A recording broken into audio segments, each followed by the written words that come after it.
Hello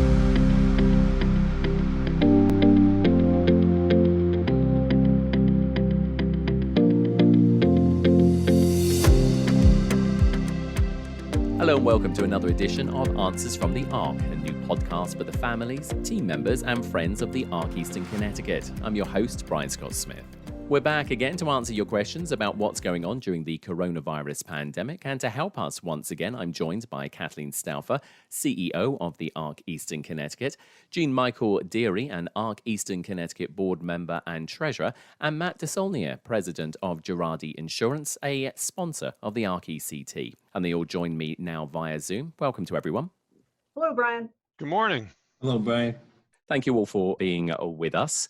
Kathleen, I'm going to start with you. We start today's podcast on a sad note. It's been a difficult time for the Ark Eastern Connecticut family, and you and your team recently lost a very special employee, Judy Daview. Judy was the Deputy Chief Quality Assurance Officer of Day Programs at the agency and was well known as an advocate for the IDD community. Yes, we certainly want to offer condolences to Judy's family, but also to all of her teammates here at the Ark Eastern Connecticut. We're going to miss her smile, and so many people loved her so much. She was a great mentor to people, and in January we celebrated the 1-year anniversary of the Ark Eastern Connecticut, and Judy led a meditation center, a session rather, with the whole room. The whole room just stopped and meditated with her. We were blessed to work with her for 9 years. I knew her when she and Sue worked together at the Ark Quinebaug. And I just remember one day we had a challenge up north with transportation. And I called her and I said, Judy, I've got to go back down to Norwich for an executive committee meeting. We've got this challenge here. And she was there in 5 minutes, said, don't worry, I'll take care of it. Judy led with light and love, with a terrific heart. And I was fortunate to be able to speak with her 2 days before she passed. And she said, oh, Kathleen, I have so much to do. And I said, Judy, I need to say thank you for everything you've taught me. And she laughed, and in the gracious way that Judy had about her, she said, well, I think we have different styles, and I like to think we taught each other. And I said, Judy, we need you to keep on inspiring us every day. And I want you to know that everybody who walks into that sensory garden needs to be reminded of your example to us every day. And so your work isn't done. And we're going to be counting on you for that. And she said that made her feel good. And it was a wonderful conversation. She was weak and, as I said, very gracious. And I know that Jean Michael has known Judy for a while, and I think he might want to share some of his thoughts about her. I would love to share my thoughts about Judy. Judy is a kind, beautiful, strong. She's got a huge heart. She leads with her heart. There's no, she's not pretentious in any way in terms of who she is and how she represents and how she presents. She leads with that. You know, one of the things that I recall about Judy recently is, as part of the transition with the merger, which was difficult.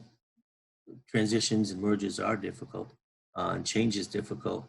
And for Judy, she was uncertain as to whether or not the bigger agency would still be able to act in the best interests of the folks that we serve on every occasion. So her concern wasn't individual, and it wasn't personal, and it wasn't about Kathleen, and it wasn't about other staff people from the other agency. Her concern, which is where her concern always lay, was in the best interest of the people that she was taking care of. And it's also what made her a great leader. The folks that she worked with loved her dearly.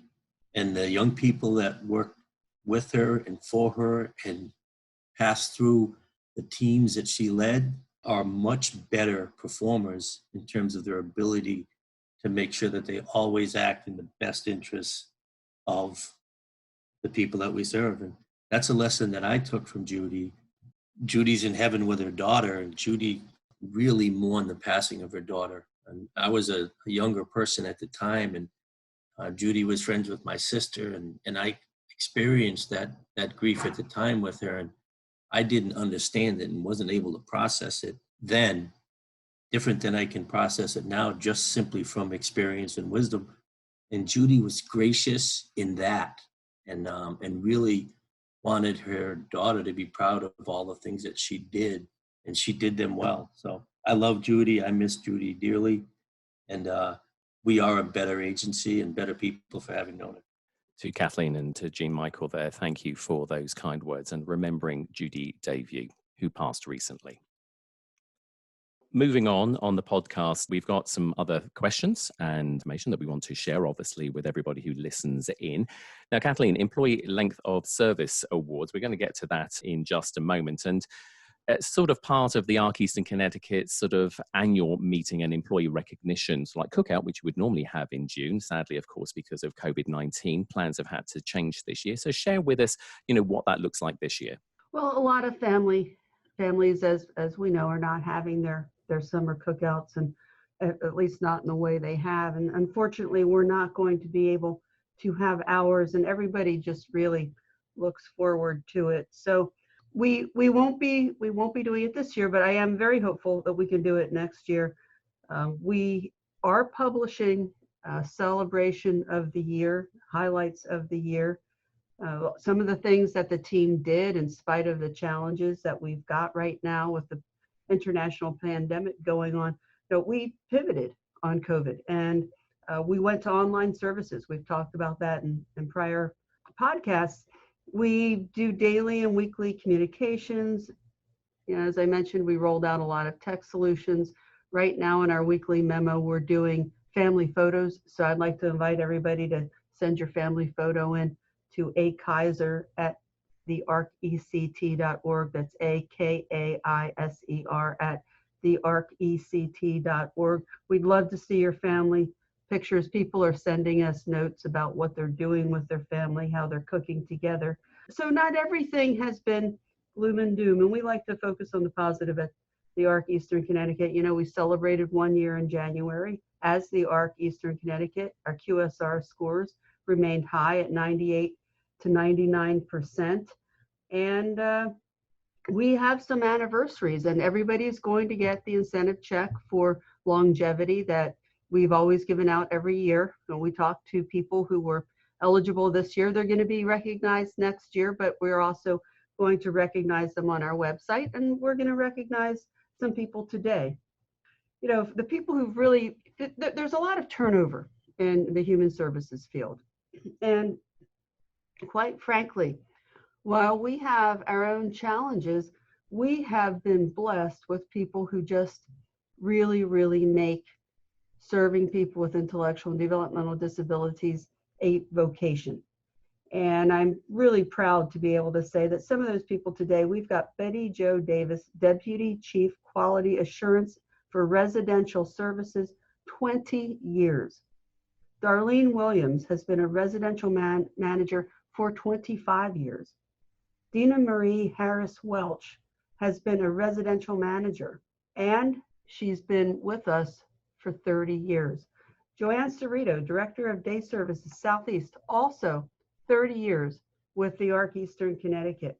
So if you've been, one of our team members who is celebrating a hallmark year, whether you're celebrating 5 years, we've got 25 employees celebrating 5 years of service, 9 employees celebrating 10 years of service, 7 employees celebrating 15 years of service, and then Betty Jo at 20, we've got Darlene at 25, and we have Dina Marie and Joanne at 30 years of service. In all, 45 people being recognized. 29 are direct support professionals, real life heroes all. And I'd just like to say thank you to our team. Thanks to the community for supporting us. This is just something really, really worth celebrating.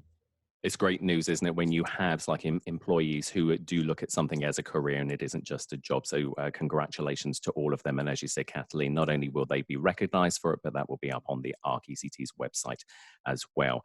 Now, another big thing, obviously, for the ARC ECT, and like many nonprofits, is fundraising. Of course, again, because of COVID-19, it's impacted how you actually fundraise. So talk us through how you've had to pivot with that.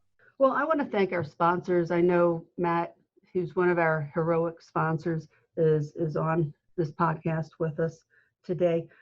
All of our sponsors have hung in here with us 100% for the film festival and the Gardner Johnson Golf Classic and the Murder Mystery Dinner.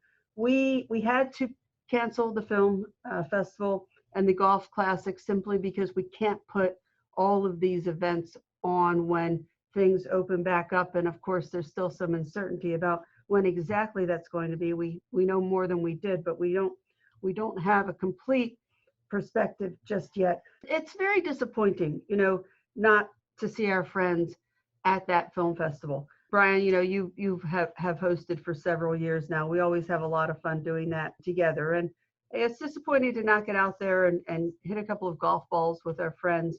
So we're asking our community to please help us thank our generous sponsors who've maintained their support of these events, even in the cases where we weren't able to actually have the events.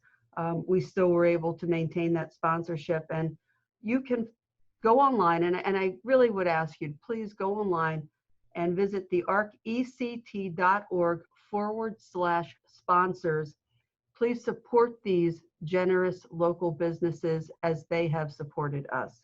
And I'm going to welcome back to the podcast Jean Michael, who's a member of the Golf Planning Committee, and also Matt DeSaulnier, president of Girardi Insurance and a huge tournament sponsor.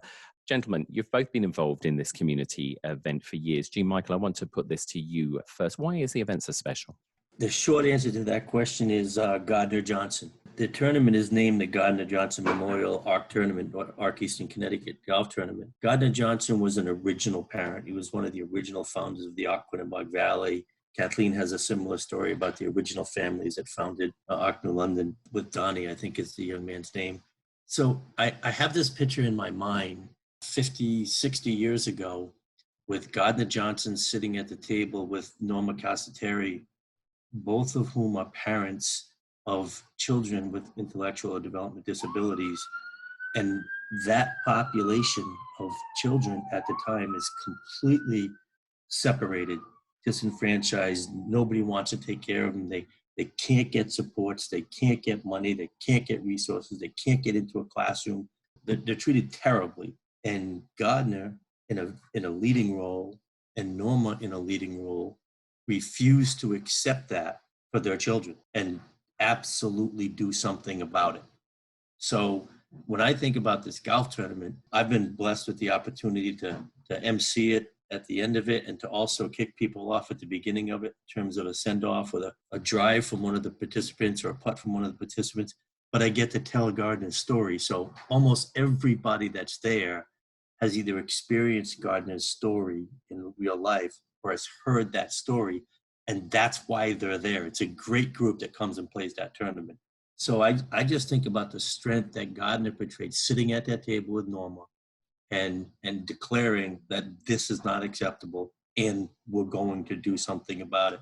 So I feel like we are continuing to do something about it, which is what Gardner would have asked us to do and Norma would have asked us to do.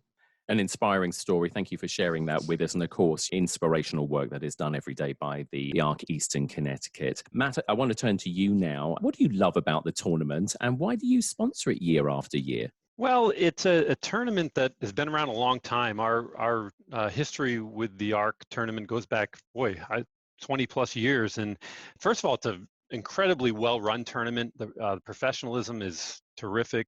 Crystal Simonson's done a great job the last few years as far as putting that together with their themes, patriotic themes and all kinds of different things. So it's a lot of fun, first of all.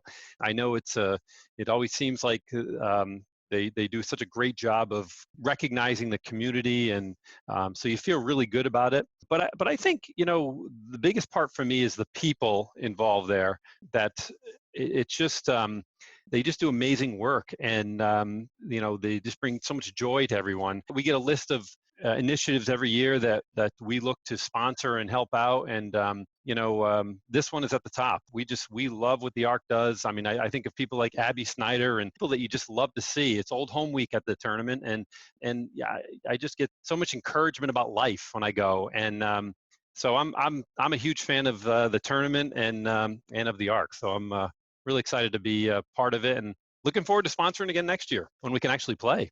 Thank you ever so much for that, Matt. Now, Kathleen, turning to you now, we're hoping that, some things can still happen this year. What's it looking like for some fall events? Well, first, I want to thank Matt for agreeing to sponsor next year. Way to go, buddy. Thank you. I'm happy to accept your sponsorship, and I know there will be a next year.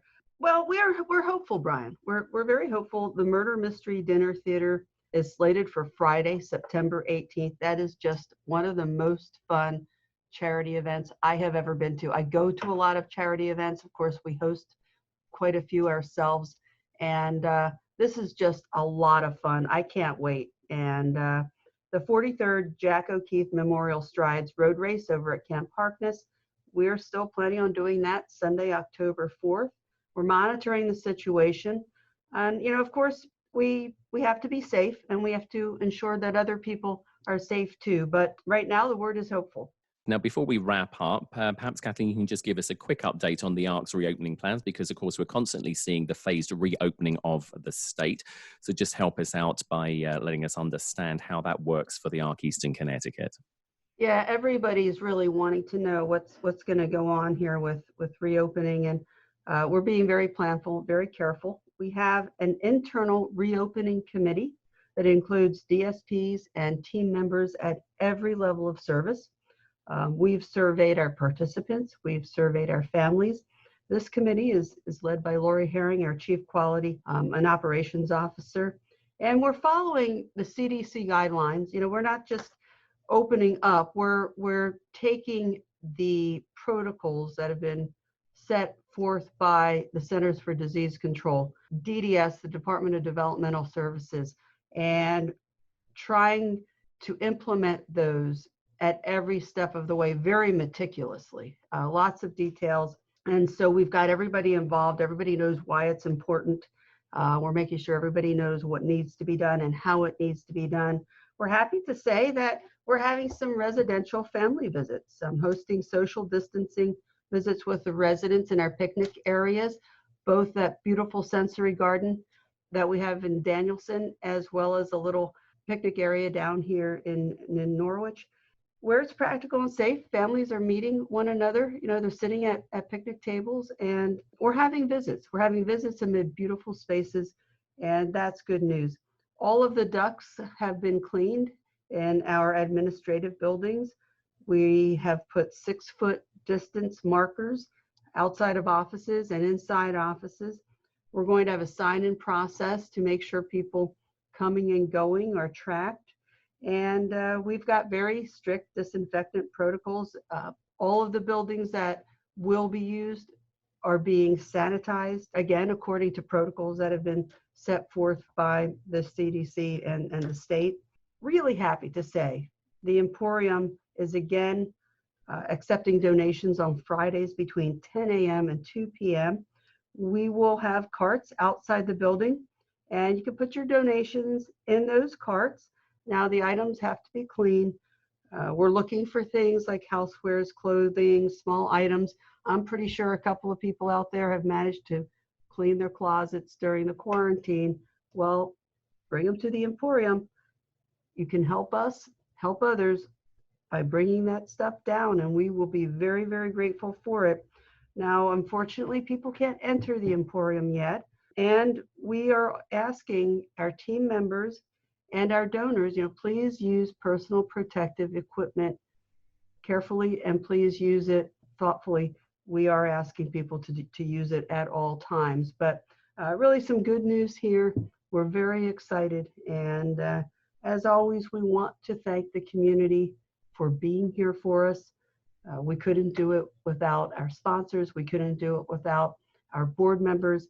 And we couldn't do it without our community and our families. A lot of hard work going in there, and I'm sure a lot of people are looking forward to getting back to some form of normality. Kathleen, Jean Michael, and Matt, thank you again. Stay safe, and thank you, of course, for joining us on Answers from the Ark. Thanks so much, Brian. Really great to chat with you again. And thank you, Jean Michael and Matt. I just really appreciate your joining us today. My pleasure. Thank you. That's all from this edition. If you have questions you want answered, then send them to answers@thearkect.org, and we'll include them in future podcasts. And don't forget, you can get all the latest information about the coronavirus and what the Ark Eastern Connecticut is doing at their website at thearkect.org. Thanks for listening, stay safe, and we'll have another Answers from the Ark podcast for you soon. Bye for now.